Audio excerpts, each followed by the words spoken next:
Veronica, thank you for helping me pick out my dress the other day. Oh, you're welcome. You have terrible taste, by the way. What? To be honest, I think that dress was a little too flashy. Was it? I like that design. Well, I understand your taste. As David's wife, I think a more modest and elegant dress would be better. I see. I wonder if David thinks so too. Yes, I'm sure he likes that kind of dress. So you should at least make your makeup look a little more natural. Yes, I will take your advice. Also, you should think a little more about your hair.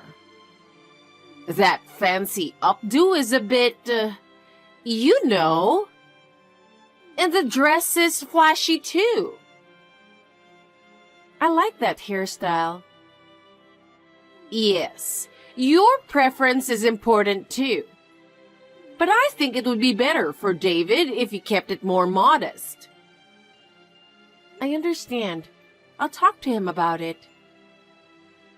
By the way, Mary, are you really ready to marry David? Of course I am. I have known David for a long time, and we have supported each other. Well, I'm sorry for you. To be honest, I think there is a more suitable woman for David. What do you mean? Mary, please don't take this the wrong way, but you are a little too conspicuous. I think a more modest and homely woman would suit David. Veronica, isn't that a little rude? We love each other and I want to support David. Maybe so, but marriage isn't just about love. It's about building a family, and it's also about being in harmony with those around you. Mary, you are a little too assertive. Assertive, I see. But, Veronica, I sincerely wish David's happiness. That's why I wanted to get married and always be by his side. I hope that's true. But if you really care about him, I hope you'll reconsider whether there's a more suitable woman for him. Veronica, I love David. And he loves me too. We want to build a happy family together.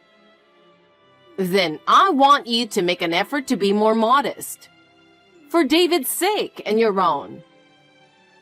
Yes, okay. Well, okay. Anyway, let's talk again about dresses and makeup. Yes, I understand. Thank you very much for today. Veronica, where are you? Please get back to us immediately.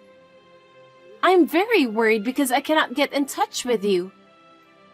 If you see this text, please reply as soon as possible.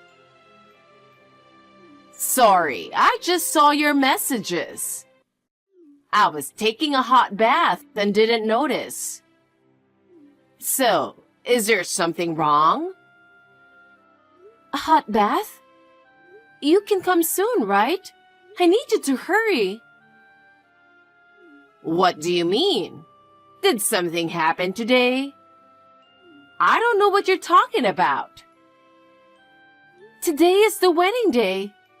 David's family and relatives aren't here yet. I was told by the people at the wedding hall that you haven't gotten your dress yet. Where is everybody? Oh, was it today? I'm sorry. I thought it was next week. My husband and I are on vacation in the next state. I can't believe this is happening. I can't believe it. Where are you? Can you come back soon? We're in Las Vegas. Do you know?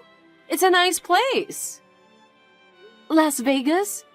Then you can't make it in time. Well, that's a problem. But I've already bought tickets to the theater for the day after tomorrow. I'm so sorry. I'm so clumsy and careless. Even my husband gets angry at me a lot. What about your relatives? Are you in touch with them? Well, they called me the other day and we talked.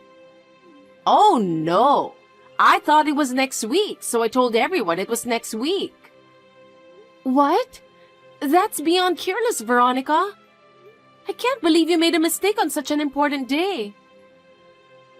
Nobody won't be able to get there today. It's a pity that the bride's relatives are the only ones at the wedding. David must be in trouble too. Only the bride's relatives? How did you know that my colleagues and friends didn't come either? How did you know that? Oh, didn't you say so? My memory is kind of fuzzy. No, I didn't say anything about my colleagues and friends. I don't remember saying that to David or anyone either.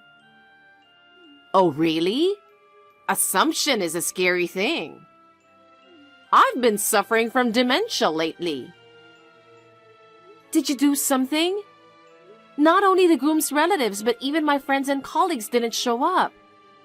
How could this happen? That's an accusation. I would never do such a thing. If you have proof, show it to me. If you think that the people you invited didn't show up, then maybe you're not a popular person. Even if I'm not a popular person, David's friends didn't come either. He is a well-liked person. And yet, don't you think it's strange that no one came? Why don't you hurry up and call them and gather them? That's the least you can do, isn't it? David is contacting all the guests right now. But everyone seems to be thinking that the wedding was canceled. Oh, well, why don't you really cancel it? It's miserable to have a wedding with no guests, isn't it? There's no need to go through with that.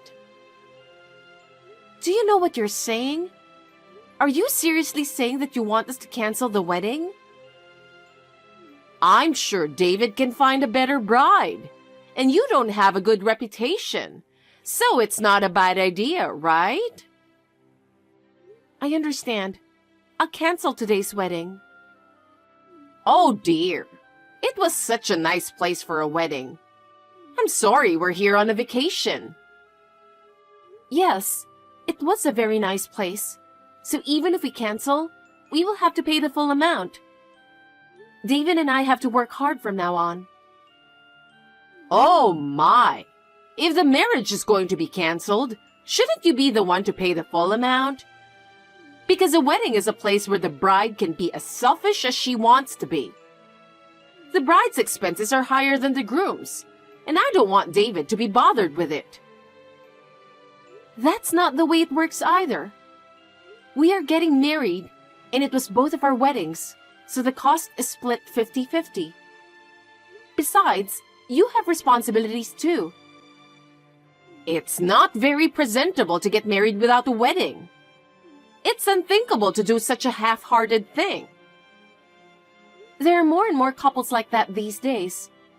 The truth is, we could have a wedding just us and my family as it is. There's no way they would allow such a thing. A wedding without the groom's parents? I can't tell you how much I put into raising David. I'm sure David would want his parents and relatives to be able to attend the wedding, and we will consider having the ceremony again. However, we spent a lot of money this time, so we can't have as big a ceremony as we were going to this time. Mary, reply to me right now. There is something I need you to explain. What on earth is this? Yes, Veronica? What's wrong? What do you think you're doing? What is this postcard? Oh, did you get it? I worked so hard to get it to you as soon as possible. How on earth did you have a wedding? Explain it to me. After what happened 10 days ago, I talked it over with David. It would be a waste to cancel the ceremony at that point, so we decided to have a ceremony just with my family. And David agreed to that? Yes, he did. Even my grandfather, who had been looking forward to seeing me in the wedding dress, came all the way from far away. So we had no problem to have a wedding. It's a real shame that you all couldn't come, but we still had a happy day. So, why are you using a picture of the two of you with the bride's family for the wedding report? Do you think you can neglect the groom's family? Oh, I forgot. I'm sorry. I'm really a screw-up and careless person. It's not that I wasn't thinking about your family. But when it came time to take the picture, I just went ahead with it in the heat of the moment. There's no way this could have been done carelessly. I really can't believe your attitude.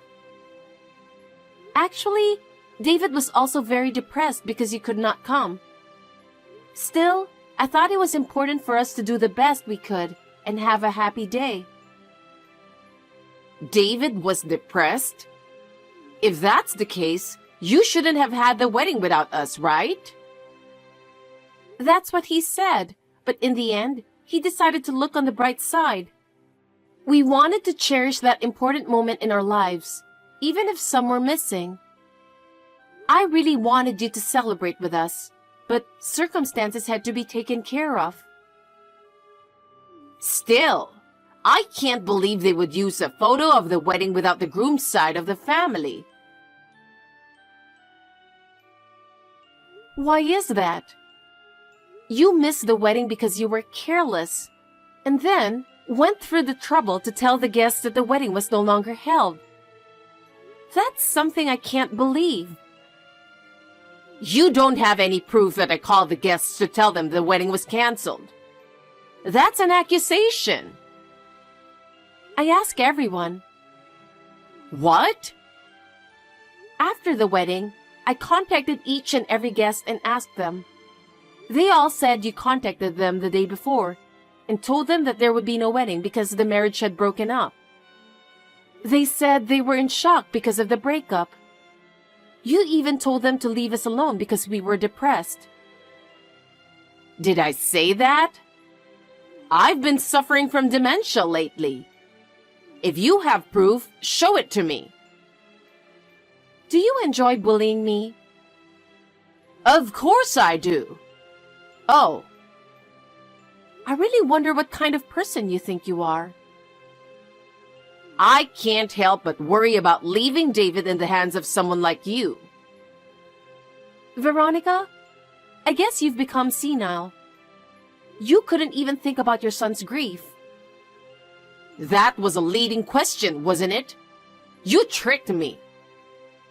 That's not what I'm trying to do. If you really wanted to celebrate our marriage, you wouldn't have done this, would you? David is really sad too. He is? Yes. David was really shocked by your behavior. I told you, didn't I?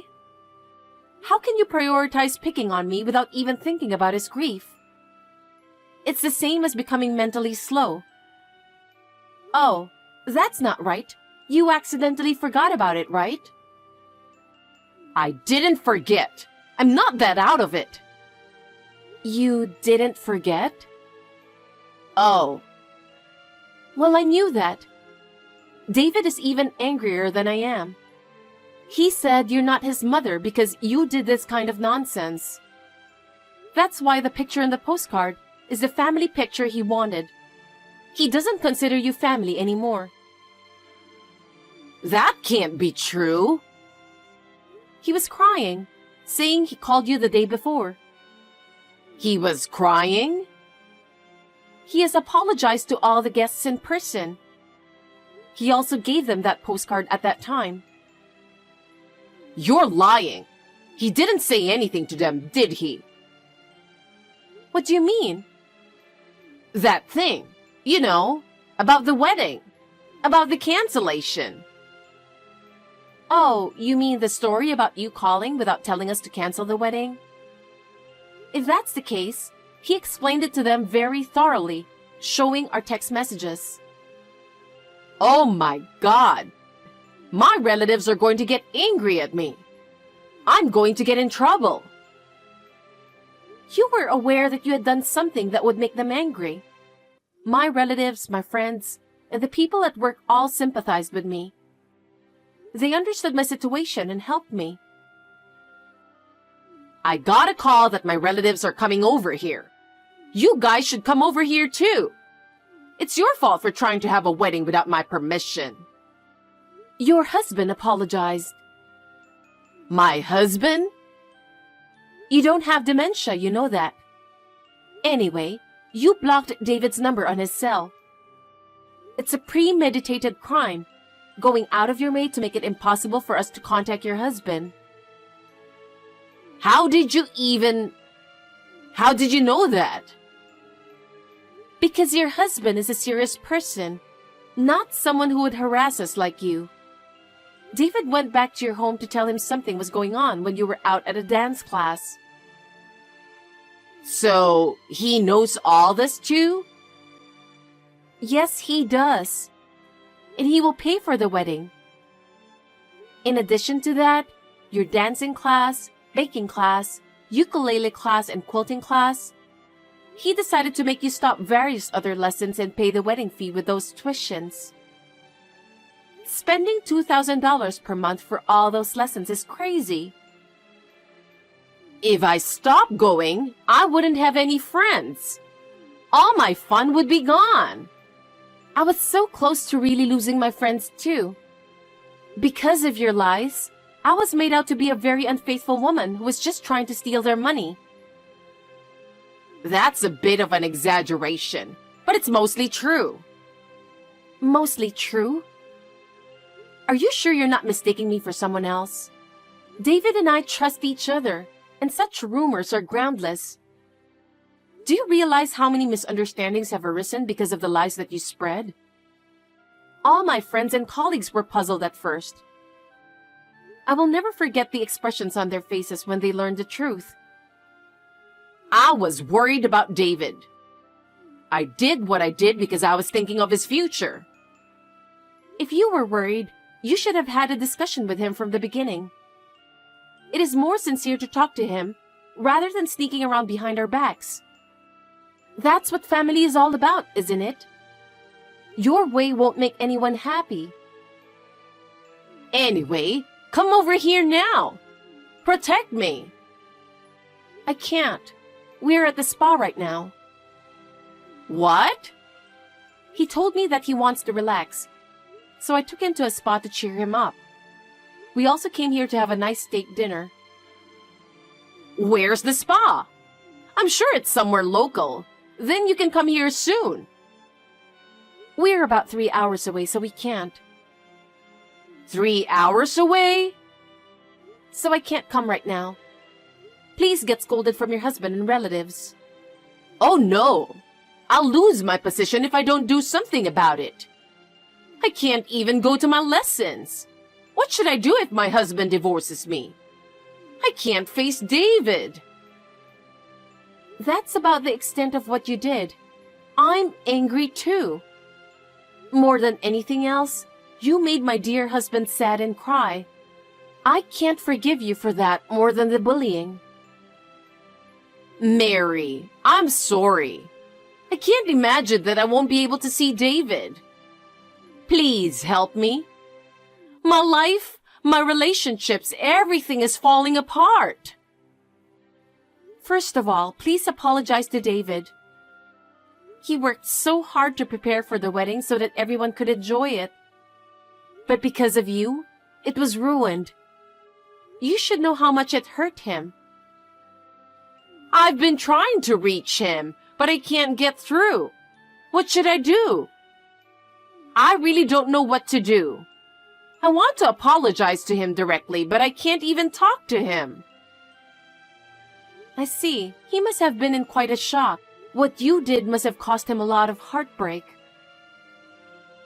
Please tell David that I'm sorry too. Tell him to call me. I can't stand the thought of losing my lessons, my position, and David. What in the world do I have to live for? We lost our once-in-a-lifetime wedding. Do you understand that? You have no idea how much trouble you have caused to many people. I'm sorry. I didn't mean for any of this to happen. I just did it to embarrass you a little. I never imagined it would be this big of a deal. I just wanted to get you in trouble. You went through the trouble of copying the guest list from David's house and contacting every one of them, which was a bit much. I'm worried about having such a thief-like relative, so I'm not going to tell you about our new house and move far away. Oh no! Please don't do that! I really regret what I did. I will do my best to repair our relationship from now on, so please give me another chance.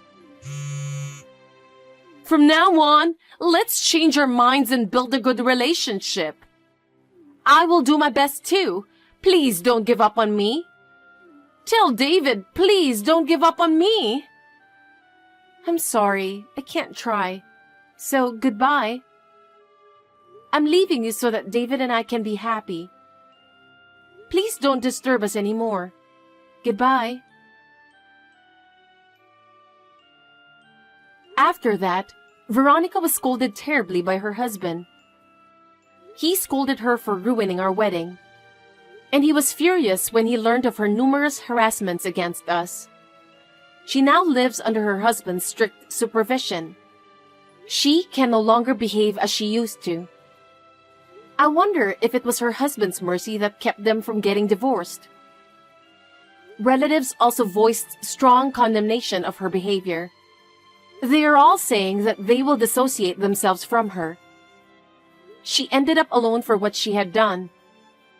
Her once glamorous life was gone. She spent her days in solitude and regret. On the other hand, David and I have started a new life together. Through this experience, we were able to further strengthen our bond and reaffirm the importance of each other. We have built a new life together, and our days are filled with smiles and happiness. The lonely ending of Veronica's life reminds me that it is important to be faithful to one another. We intend to continue to move forward with mutual respect and trust for each other. I would like to live a happy life with David.